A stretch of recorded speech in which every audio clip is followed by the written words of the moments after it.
am in a dream. And in this dream, I am in control. In this dream, I find myself sitting on a park bench, waiting for something I can't recall. The park is surrounded by a dense fog. I don't recognize this place. Although, to be fair, I can't see most of it. Just the bench, me, the mist. Oh. My hair is gonna be so frizzy. I start to laugh. What am I doing here on this bench? No, I don't know. I'm getting restless, so I get up and start walking. There's a path. I walk along this path, and soon another bench comes into view. It looks the same as the one I just left, so I continue walking. I pass by another identical bench. I suppose it strikes me as good planning on the part of the park's designer. Plenty of seating. I walk some more. Another bench. All right, cohesive. I walk. Another bench. Okay. A little further. Another bench. Right. Then another one. And another one. And another one. And another one. And okay. This is starting to seem like overkill. I stop walking.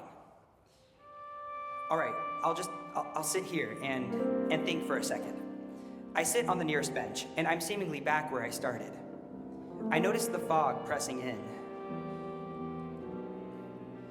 It's hard to see, but I think I can make out something in the distance.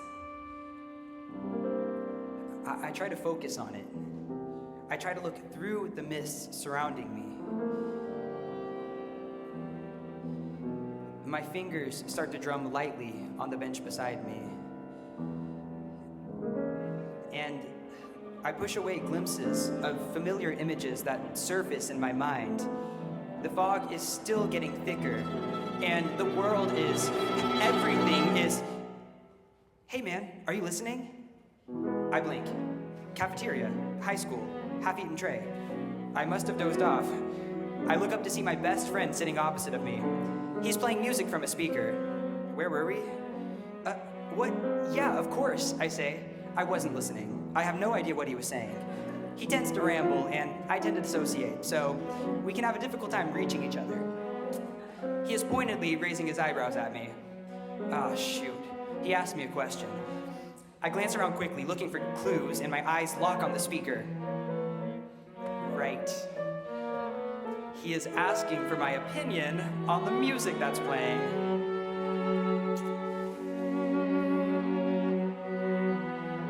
Ugh. Yeah, I tell him. I think classical music is so boring. His eyes widen and he says, "This is my piece. I wrote it." Which is why I'm glad it's not classical music. It's contemporary and it's so cool. I try. Thanks. He laughs, and I laugh. A moment of silence passes between us, and he stares at me. He keeps staring like he's waiting for me to say something.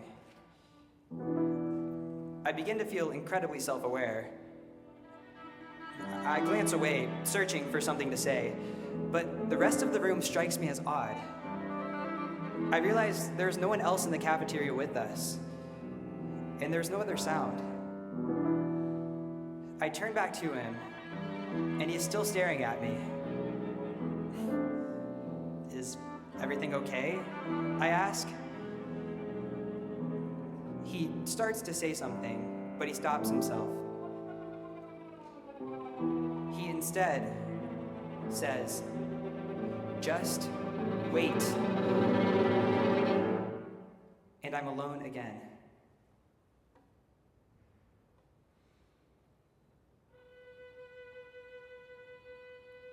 Again.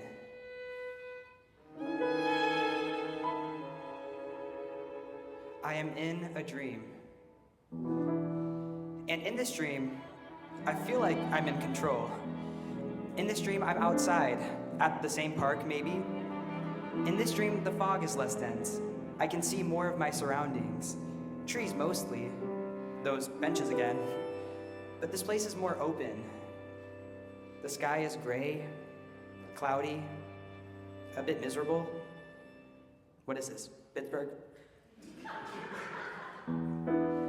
you yins like that one?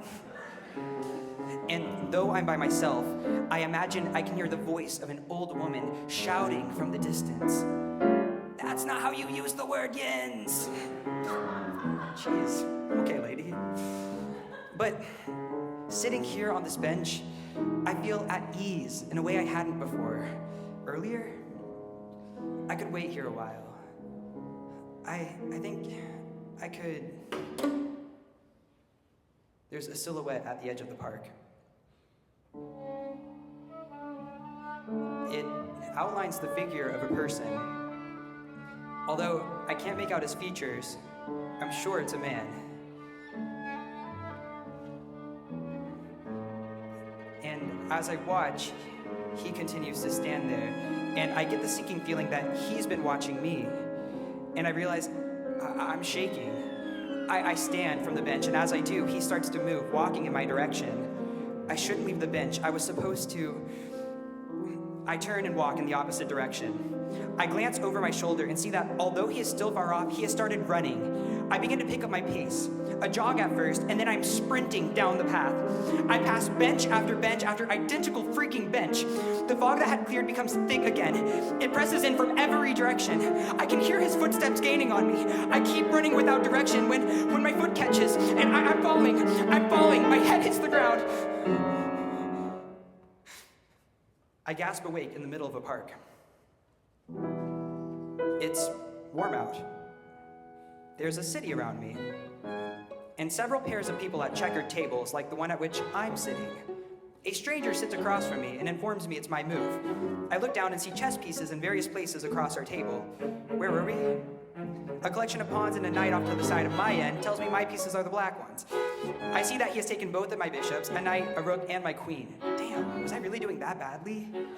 Are we playing blitz? I joke at the strange man. Not officially, he replies, giving me a half smile. Okay. I move a knight out of the corner, and he nods and we keep going. The park is quiet, but in a normal way. Wind in the trees, benches along the sidewalk, someone doing Tai Chi badly on the hill. The stranger doesn't ask me questions. He doesn't ask how I feel. He just plays and talks like we've been at this for a while. You haven't developed the center. I glance down. I haven't. 3 pawns on the 3rd row just hanging out. I tell him, I like to keep my options closed. He doesn't laugh. He just gives me a look and replies, interesting strategy. He nabs my remaining rook, and then it's my turn. He stares at me. He doesn't say anything. He just smiles and waits for me to make my move. Now, I don't mind long silences.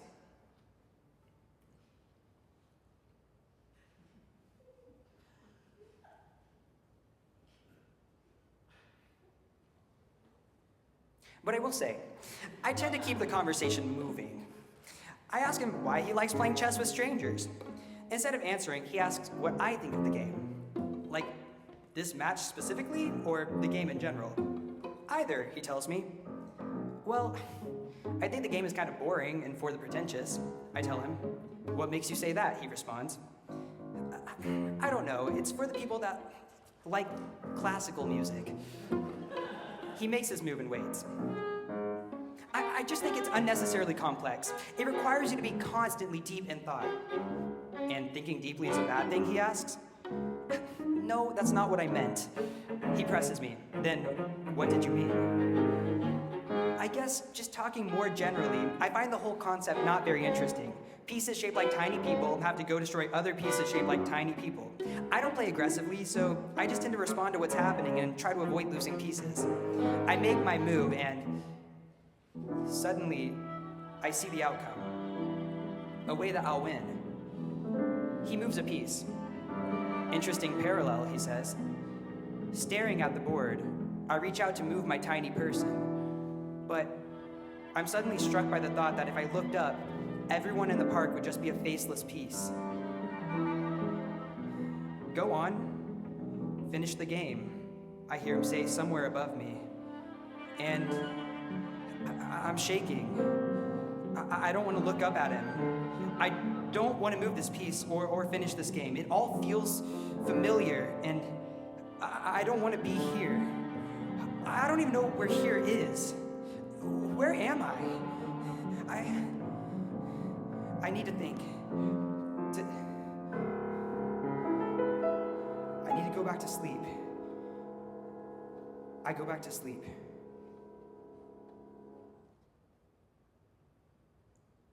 I think I'm in a dream.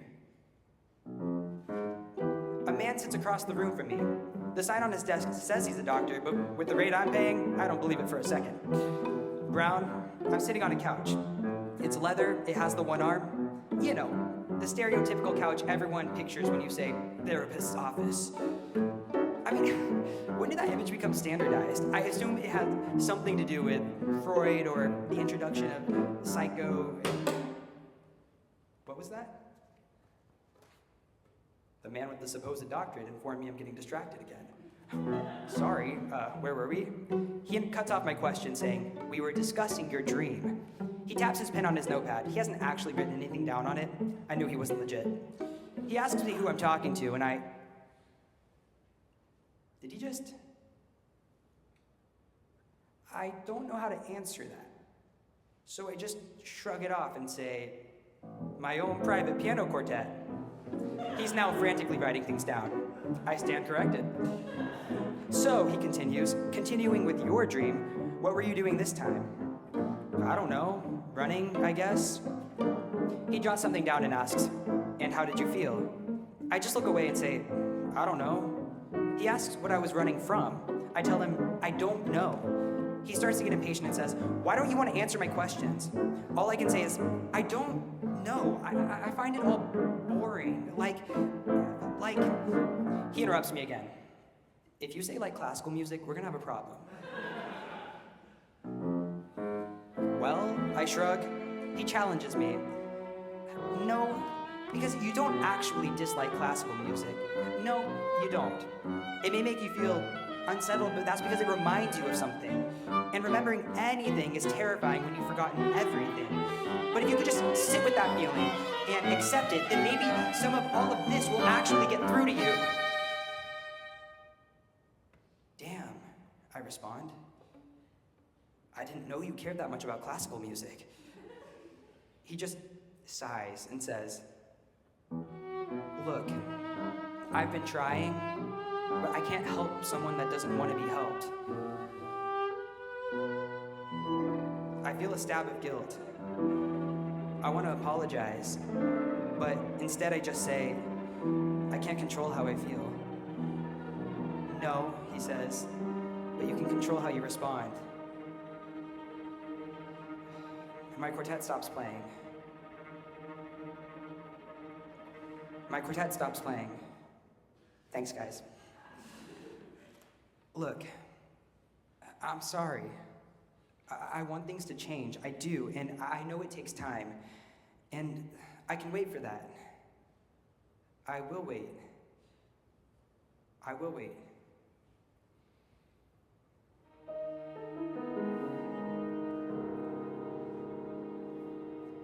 I open my eyes, and the fog has cleared.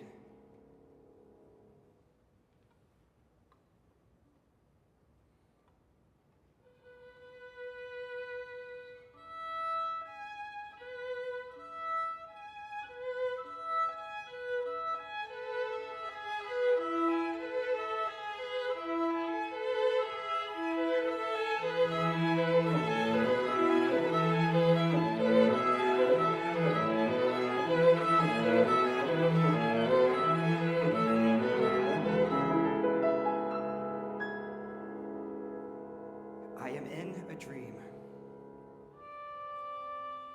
And in this dream, I am in control. In this dream, I find I'm sitting on a park bench, waiting on someone I didn't know I'd forgotten. And I finally see him, approaching from the distance. And I don't run. I just wait.